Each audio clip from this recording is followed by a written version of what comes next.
Pada pertemuan yang lalu kita sudah membahas karakter Allah Ar-Rahman, Ar-Rahim, dan Ar-Razzaq. Dan saya kemukakan waktu itu bahwa karakter-karakter Allah yang lain itu umumnya berbasis pada sifat Allah Ar-Rahman, Ar-Rahim. Jadi semua yang dilakukan oleh Allah itu dasarnya adalah kasih sayang. Termasuk kasih sayang Allah adalah Allah yang suka memberi. Ketika kita mengatakan Allah suka memberi, itu di dalam bahasa Arab itu ada dua istilah.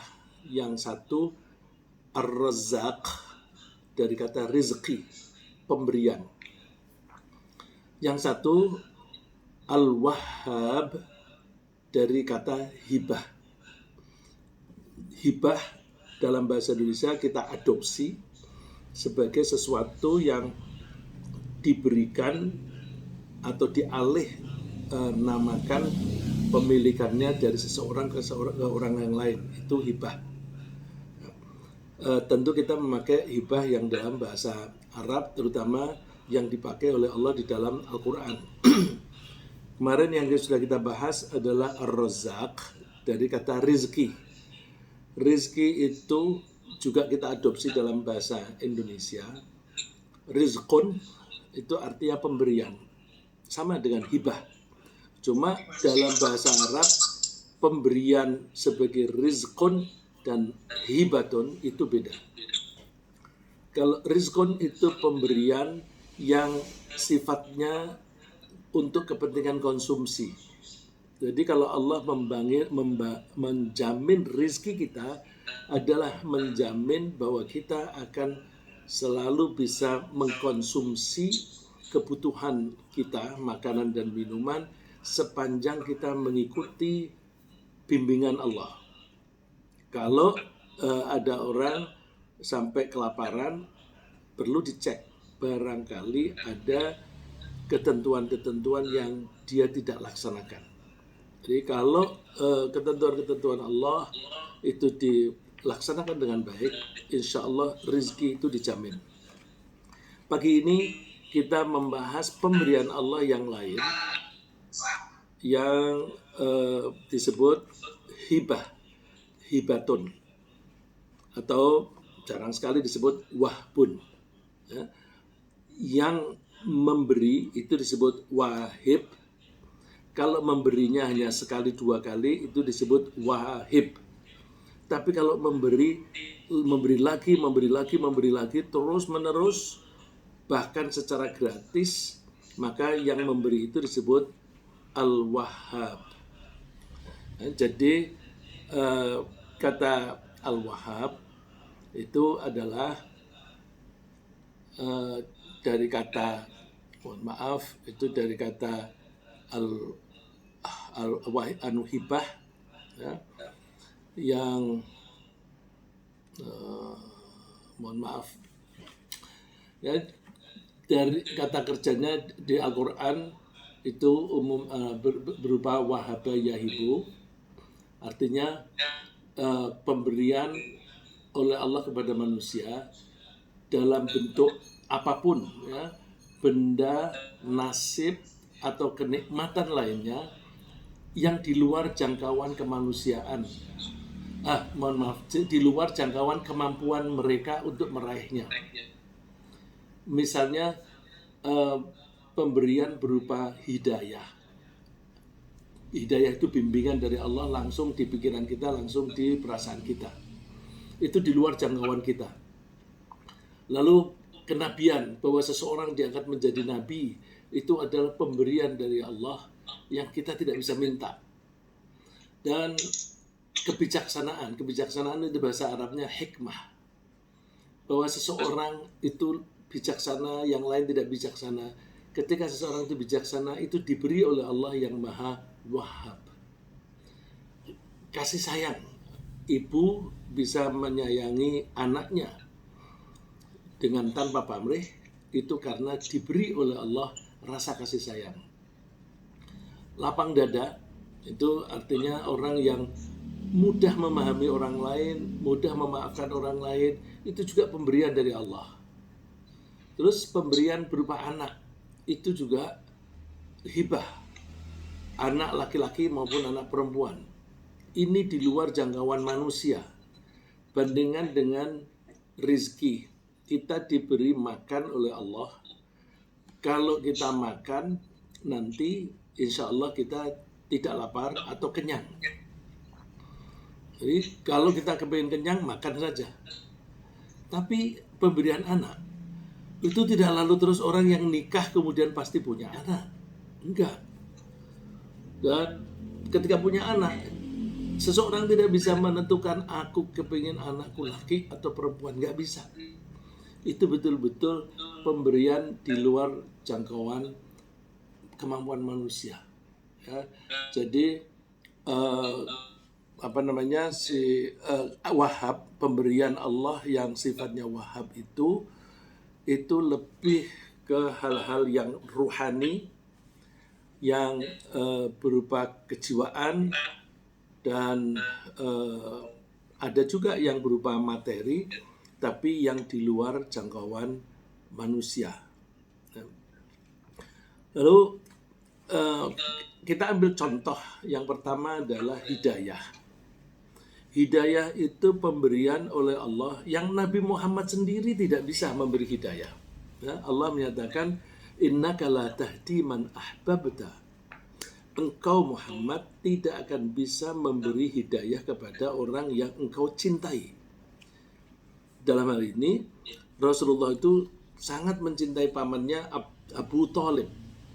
Karena dialah tokoh Quraisy yang bisa melindungi Nabi Muhammad dari penyiksaan dan intimidasi orang-orang Quraisy.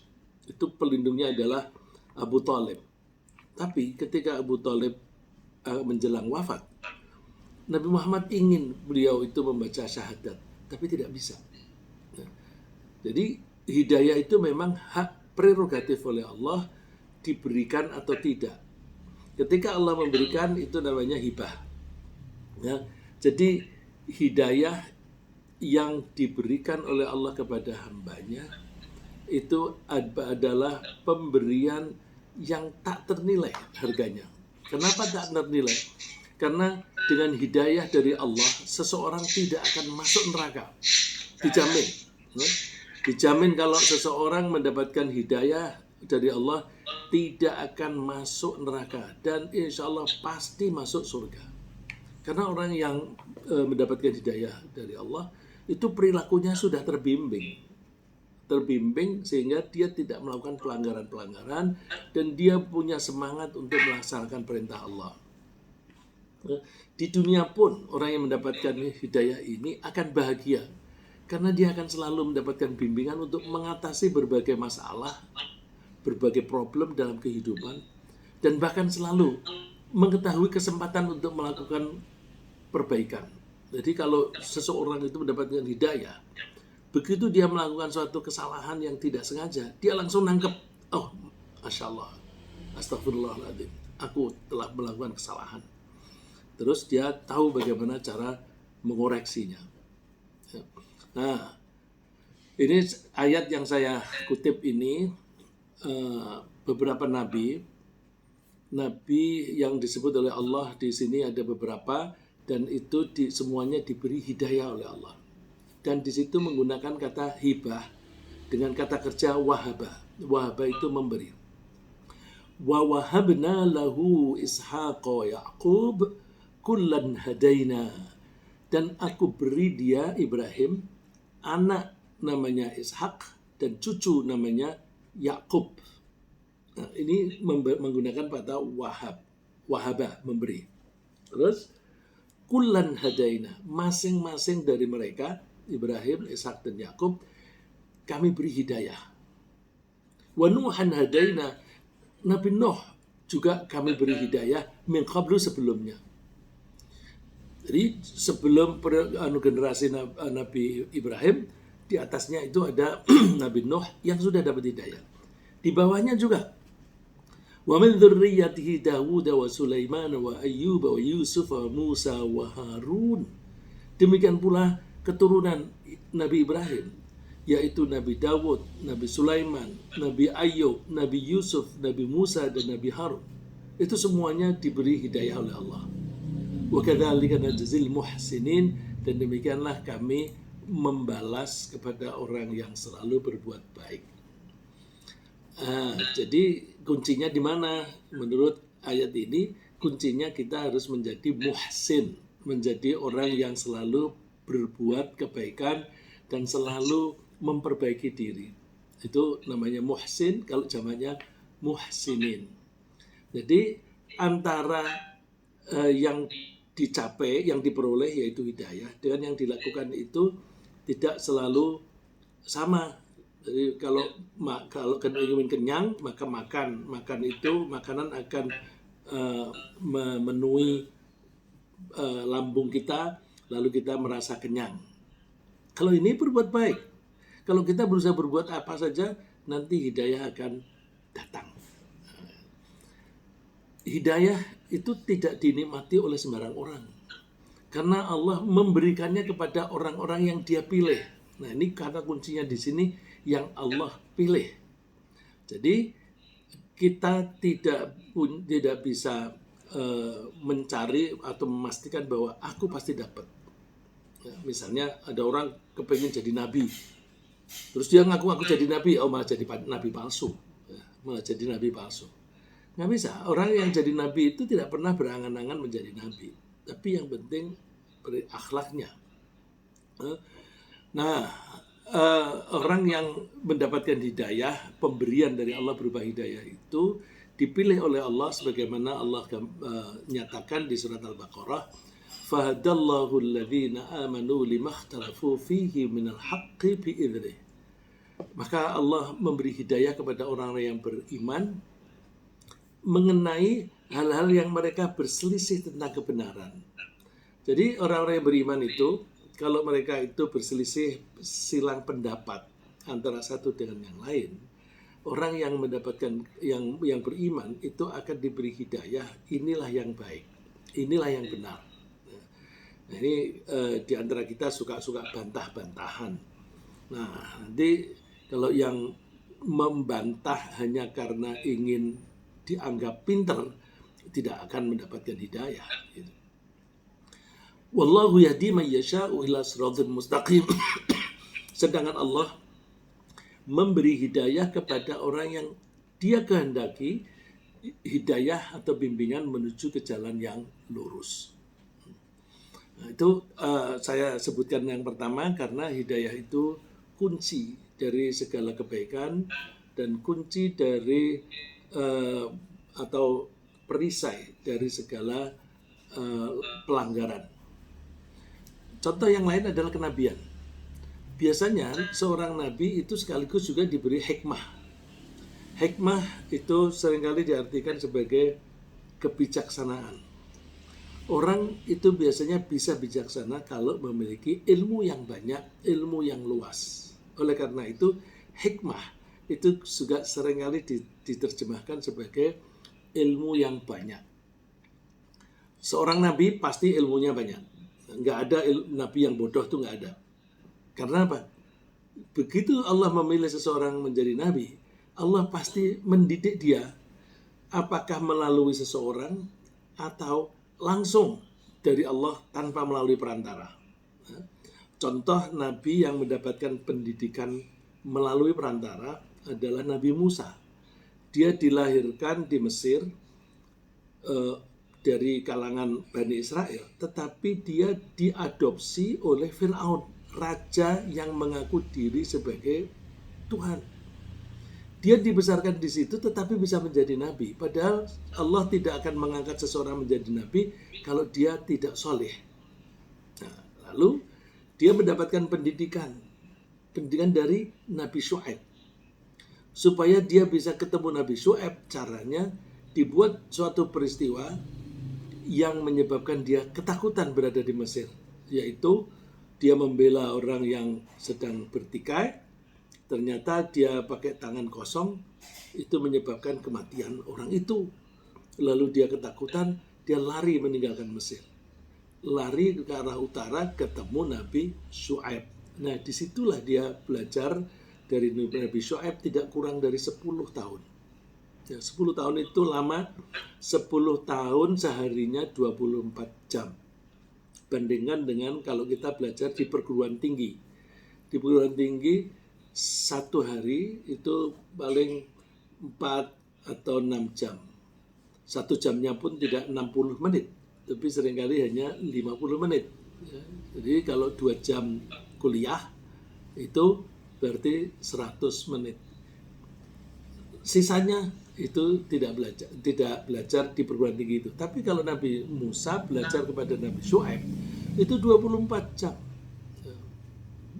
Oleh karena itu, kalau dia menjadi orang yang soleh, itu pantas.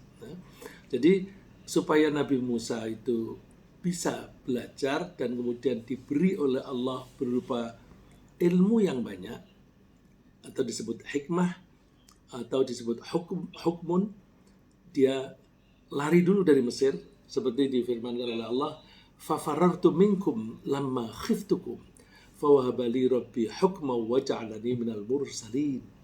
Lalu aku lari meninggalkan kamu. Meninggalkan kamu ini dia berbicara dengan Fir'aun dan anak buahnya. Lamma khiftukum, ketika aku takut kepada kalian.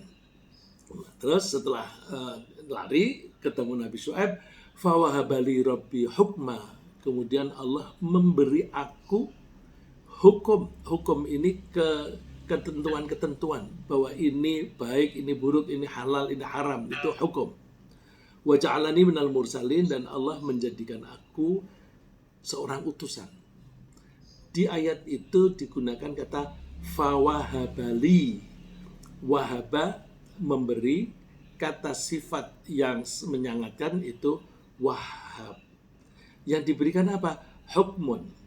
Hukmun itu kita mengadopsi dalam bahasa Indonesia hukum. Hukum itu bisa berarti barang yang menjadi keputusan, bisa juga berupa pengetahuan tentang hukum itu. Nah, Allah memberi aku, Tuhanku memberi aku hukum, artinya memberi aku kemampuan untuk mengambil keputusan. Ya, hukum itu kan untuk mengambil keputusan. Hakim itu pekerjaannya ngetok palu, tok, sudah diputuskan. Nah, itu hukum. Hukum artinya mengambil keputusan sesuatu itu benar dan sebagainya.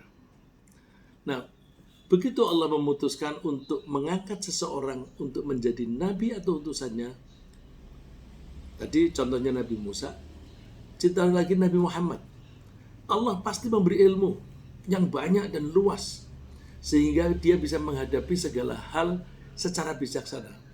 Segala hal secara bijaksana itu yang dihadapi oleh Rasulullah itu Masya Allah, luar biasa kompleksnya. Ya, ada kesenangan, ada ketakutan dan sebagainya. Allah berfirman, wa anzalallahu 'alaikal kitaba wal hikmata wa 'allamaka ma lam takun ta'lam. Allah menurunkan kepadamu kitab Al-Quran wal hikmah dan kebijaksanaan. Malam takun ta'lam, yang kamu dulu tidak mengetahuinya. Jadi ilmunya datang langsung dari Allah. Dari siapa ini? Nabi Muhammad tidak punya guru.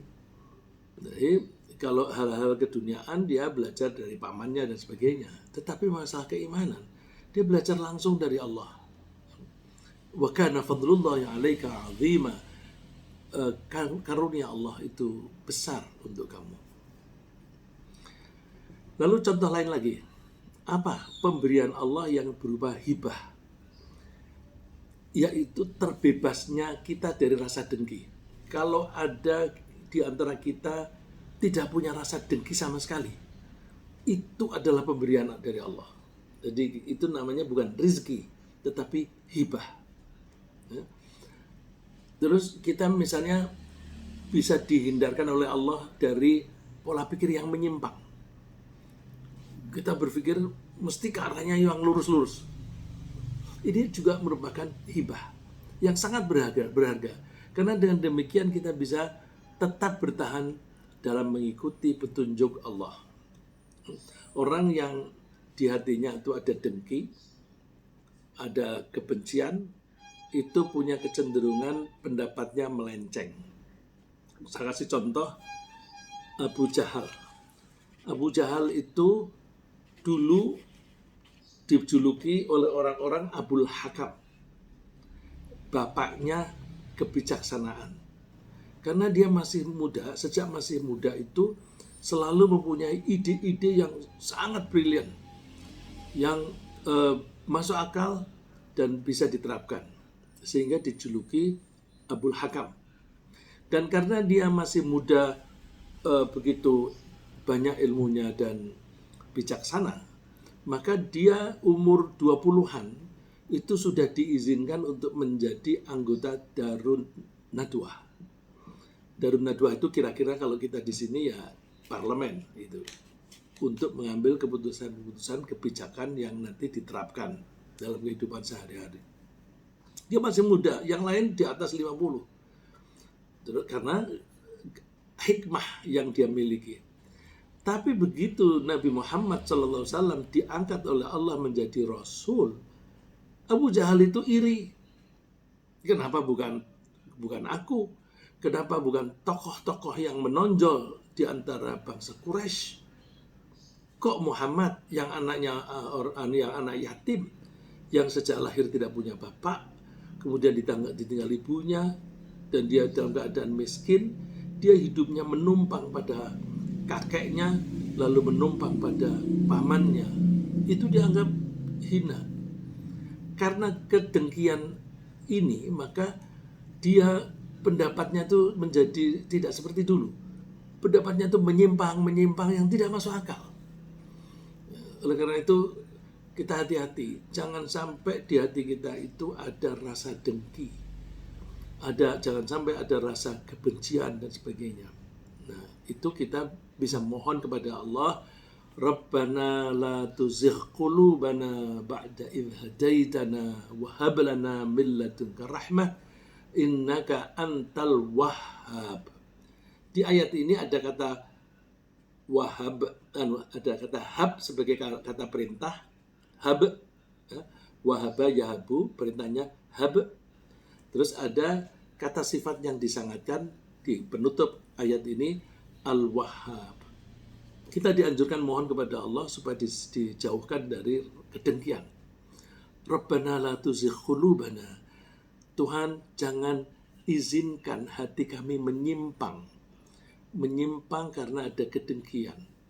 Ba'da idh hadaitana, setelah engkau memberi hidayah kepada kami. Wahab lana, dan berilah kami min ladunka rahmah, kasih sayang darimu. Berilah kami kasih sayang darimu. Jadi bersihnya hati, bersih dari kebohongan, dari kedengkian dan sebagainya, itu adalah rahmat dari Allah, kasih sayang dari Allah. Dan itu kalau diberikan, kita menyebutnya hibah. Innaka antal wahhab, sungguh engkau adalah yang maha memberi.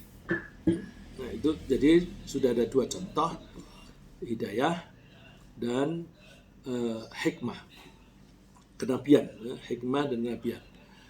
Ada contoh lagi yang namanya hibah, bukan rizki. Ya. Anak itu juga merupakan pemberian Allah yang di luar jangkauan kita. Dengan bukti bahwa tidak semua orang yang bersuami istri mempunyai anak kandung. Dan kalaupun punya anak, tidak bisa menentukan anakku mesti laki-laki atau perempuan. Tidak bisa menentukan bahwa anakku ini normal atau tidak normal. Terus menentukan laki atau perempuan itu juga Allah, dan untuk ketentuan laki atau perempuan itu sifatnya juga hibah. Di surat Asy-Syura ayat 49 Allah berfirman, yahabu liman yasha'u inatha wa yahabu liman yasha'u dzukura. Allah memberi anak perempuan kepada orang yang dia kehendaki, dan Allah memberi anak lelaki kepada yang ia kehendaki. Ada orang yang anaknya 6, semuanya lelaki. Bahkan Nabi Yakub anaknya 12, semuanya laki. Jadi kita tidak bisa menentukan. Nah, oleh karena itu kalau kita punya anak, kita syukuri. Nah, kalau kita syukuri, ya kita mesti merawat dan mendidiknya dengan baik sesuai dengan ketentuan Allah. Kita mensyukuri seperti dicontohkan oleh Nabi Ibrahim. Nabi Ibrahim setelah diberi anak 2, padahal waktu itu Nabi Ibrahim sudah tua, istrinya juga sudah tua. Maka itu pemberian yang luar biasa. Beliau memuji Allah, Alhamdulillahilladzi wahaba li 'alal kibari Ismail wa Ishaq. Inna rabbi lasami'ud du'a. Segala puji bagi Allah yang telah memberi aku dalam keadaan tua. Al-kibar itu artinya tua, bukan besar, tetapi usia yang tua. Telah memberi aku Ismail dan Ishak. Ismail itu kakaknya, Ishak adiknya. Perbedaan umur antara Ismail dan Ishak itu antara 13-14 tahun. Jadi sudah agak besar, baru punya adik. Nah, padahal istrinya Nabi Ibrahim yang namanya Sarah itu lebih tua daripada ibunya Nabi Ismail. Artinya, ketika melahirkan Nabi Ishak, itu dia sudah tua sekali. Maka kalau Nabi Ibrahim mengatakan alal kibari, dalam keadaan sudah tua sekali, itu ya pantas. Loh, kalau memang Allah mau memberi, udah tua ya bisa saja punya anak. Gitu. Tapi kalau Allah tidak memberi, mau masih muda dan itu intim sekali antara suami istri, ya tetap aja tidak bisa punya anak. Contoh lagi hibah dari Allah, yaitu kesolehan. Kesolehan kita, kesolehan anak kita, kesolehan anggota keluarga kita, baik keluarga kecil maupun keluarga besar, itu juga merupakan pemberian Allah yang luar biasa dari Allah yang disebut hibah. Dan Allah yang memberinya sebagai Al-Wahhab. Contohnya kesolehan keluarga, ya. Nabi Zakaria itu mohon supaya diberi anak. Setelah Nabi Zakaria melihat kok ada anak ini solihah sekali, yaitu Maryam. Maryam itu oleh ibunya dinadarkan akan dibebaskan dari pekerjaan sehari-hari, dan dia hanya diperuntukkan oleh Allah untuk beribadah saja. Karena itu maka dia tidak tinggal bersama bapak ibunya. Nanti bapak ibunya menyuruh dia mengerjakan apa-apa di rumah, itu nggak boleh karena sudah dinadarkan. Lalu dia dititipkan di masjid. Masjidnya itu yang menjaga pamannya sendiri, Zakaria. Zakaria menyaksikan Maryam ini mulai dari kecil sampai besar. Ada anak kok sesolihah ini. Saking solihahnya, Nabi Zakaria ketika masuk ke ruangannya Maryam, dia mendapatkan ada makanan, ada buah-buahan yang tidak pada musimnya. Dari mana ini Maryam? Dia bilang dari Allah, dari Tuhan. Terus dia tersentuh hatinya, lalu dia berdoa. Hunalika da'a Zakaria Rabbah. Karena itulah saat itu dia berdoa kepada Tuhannya. Itu berarti kan si Maryam sudah besar dan pamannya ini sudah makin tua. Tapi ketika dia berdoa tidak segera dituruti sampai beberapa tahun kemudian baru punya anak. Maka kalau kita baca di surat Maryam, ayatnya berturutan. Nabi Zakaria mohon kepada Allah diberi anak, langsung ayat berikutnya kami turuti dia. Kami beri anak namanya Yahya. Jadi Yahya itu nama yang diberikan oleh Allah. Terus ketika dia diberi kabar oleh malaikat, dia bilang, bagaimana aku bisa punya anak? Kita kalau melihat sepintas lalu urutan itu, ini aneh nih. Nabi Zakaria habis berdoa dituruti kok malah bilang bagaimana mungkin aku punya anak. Karena jaraknya itu panjang. Nah, cerita itu dalam Al-Quran itu kan selalu diperpendek gitu, ringkas gitu. Ya. Nah, oleh karena itu kesolehan anggota keluarga itu juga pemberian dari Allah. Allah berfirman di surat Furqan, "Walladzina yaquluna rabbana hab lana min azwajina wa dzurriyyatina qurrata a'yun waj'alna lil muttaqina imama." Ini sekaligus Allah mengajari kita untuk mohon agar keluarga kita menjadi keluarga yang solih dan solihah. Ya, kita berbanyak doa ini. Ini bimbingan dari Allah. Ini termasuk doa ini diucapkan oleh hamba-hamba Allah yang disebutkan di beberapa ayat sebelumnya. Wa ibadur rahman, hamba-hamba Allah yang maha rahman. Mereka antara lain doanya, walladzina yaquluna rabbana hab lana min azwajina wa dzurriyyatina qurrata a'yun. Tuhan, jadikanlah, berilah kami, ya, kata wahab, ada kata hab dan kata wahaba, Allahnya al-wahhab, berilah kami pasangan kami. Jadi azwajina ini kalau istri, pasangan berarti suami. Kalau suami yang baca, pasangan ini berarti istri. Wa dzurriyyatina, dan keturunan kami, qurrata ayun, sebagai buah hati yang menyenangkan. Anak-anak yang soleh insya Allah perilakunya menyenangkan. Anak yang tidak soleh, suka melanggar-melanggar, itu perilakunya tidak menyenangkan. Jadi anggota keluarga yang perilakunya menyenangkan itu disebut qurrata ayun. Waj'alna lil muttaqina imama, dan jadikanlah kami pemimpin bagi orang-orang yang bertakwa. Coba, mau permohonannya bukan jadikanlah kami orang yang bertakwa, tapi jadikanlah kami pemimpinnya orang yang bertakwa. Berarti kan dia orang yang lebih bertakwa daripada orang-orang yang bertakwa yang lain gitu. Ya. Ini ayat ini kemudian diikuti dengan janji Allah bahwa mereka akan masuk surga. Jadi kalau kita banyak-banyak berdoa seperti ini, mudah-mudahan kita di dunia diberi keluarga yang soleh dan solehah, dan besok di akhirat masuk surga. Berikutnya lagi, kesolehan. Tadi saya sebutkan seseorang bisa diangkat menjadi nabi kalau dia soleh. Nabi Musa minta kepada Allah supaya saudaranya, kakaknya namanya Harun, diangkat juga jadi nabi, menjadi pendamping dia. Jadi Nabi Harun itu bisanya menjadi nabi itu karena permintaan Nabi Musa. Diangkatnya Nabi Harun menjadi nabi itu di ayat ini menggunakan kata wahabah, memberi. Ya. Wa wahabna lahu min rahmatina akhahu Haruna nabiyya. Dan kami beri Musa karena rahmat, karena kasih sayang kami beri saudaranya bernama Harun menjadi nabi. Jadi ini contoh lagi bahwa pemberian atau perilaku yang soleh itu juga pemberian dari Allah yang dalam bahasa Arab disebut hibah.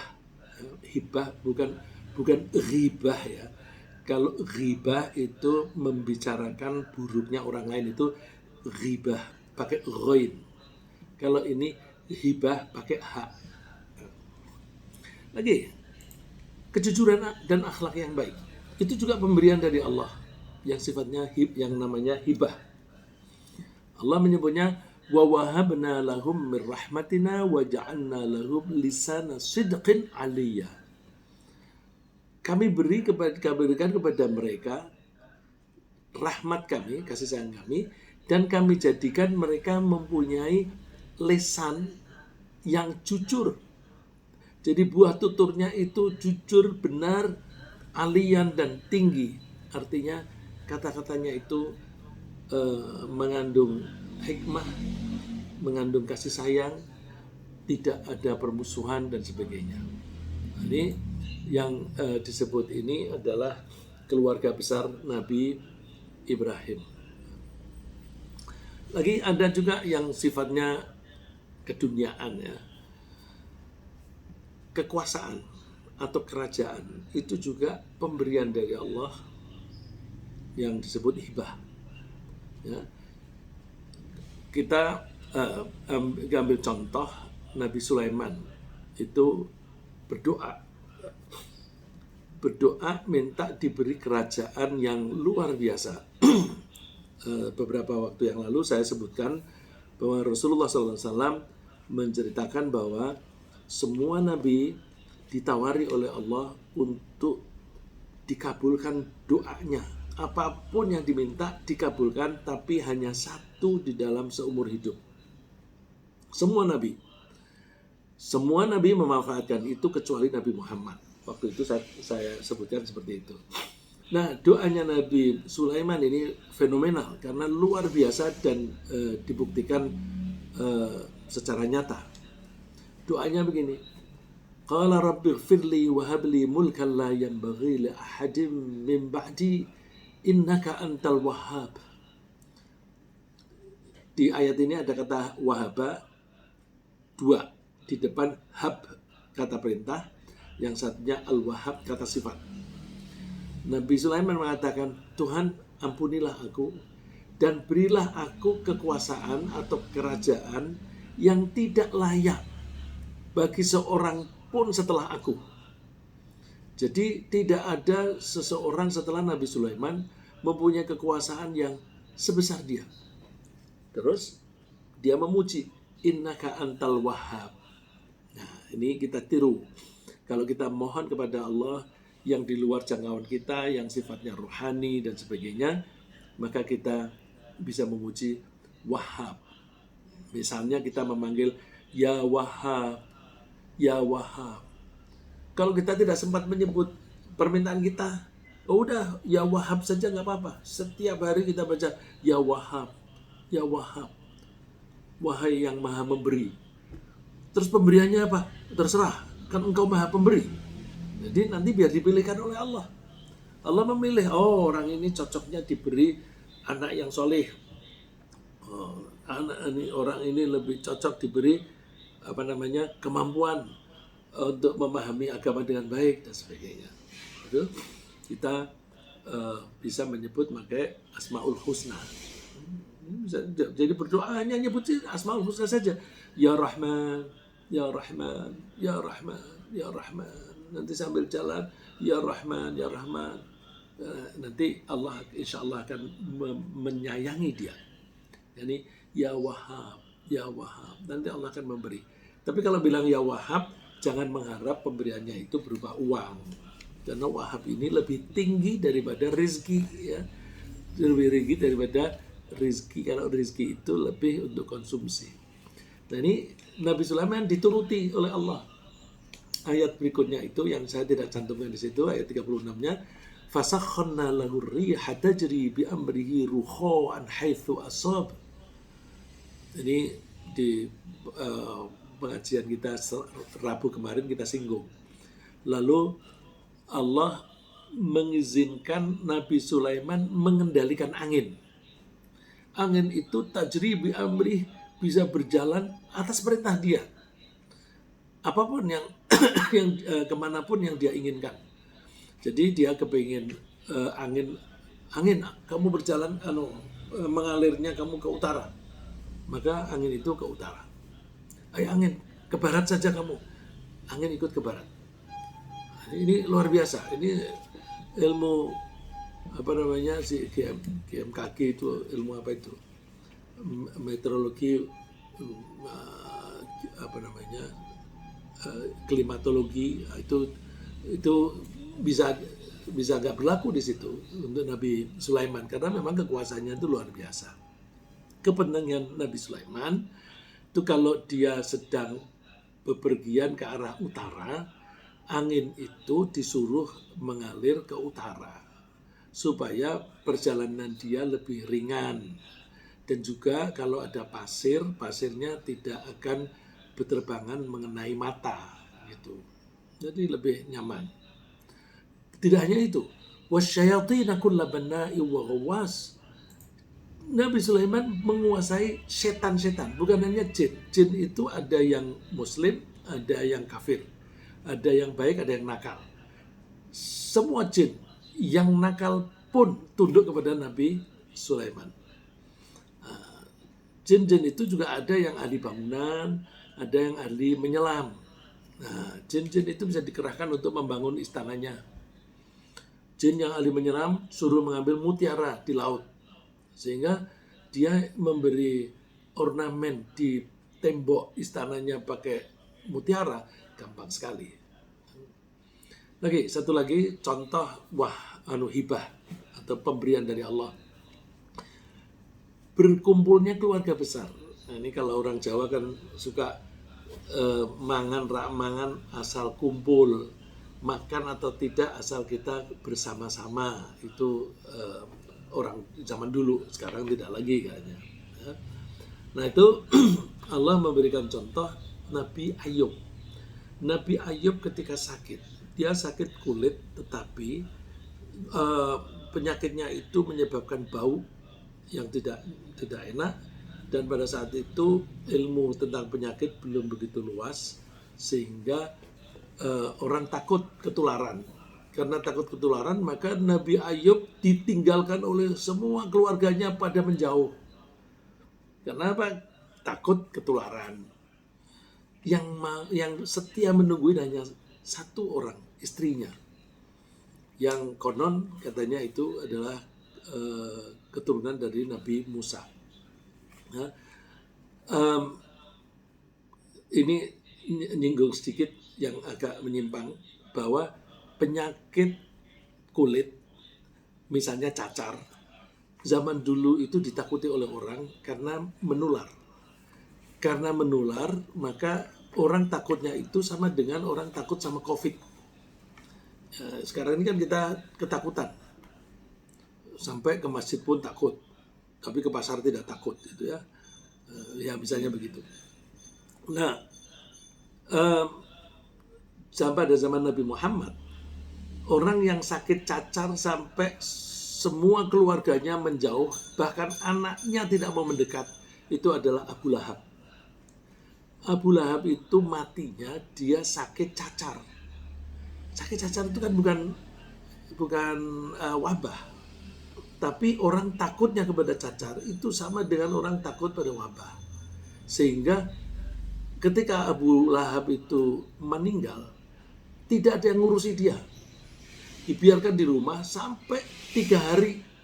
Orang-orang pada menegur dua anaknya. Itu bapakmu gimana kamu biarkan? Itu busuk itu. Dan ini malah menjadi penyakit untuk seluruh kota Mekah. Terus gimana dong? Lalu pakai tongkat dicutik-cutik gitu, digelundungin sampai ke padang pasir, terus dimasukin di tanah yang agak dalam, lalu terus dikuburnya pakai batu digelindingin ke situ. Jadi dia dikubur dengan batu yang tidak ditaruh dengan baik, tapi digelundungin langsung jeduk.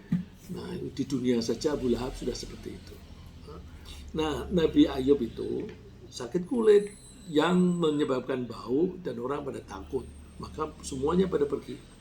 Tapi kemudian Allah memberi obat dengan memberi mata air yang dia pakai untuk mandi, langsung sembuh. Setelah sembuh, semua keluarganya kembali lagi. Nah, ini digambarkan di ayat ini. Wa wahabna lahu ahlahu wa mithlahum ma'ahum rahmatan minna wa dzikra liulil albab. Itu termasuk rahmat. Kalau rahmat itu diberikan, itu namanya hibah.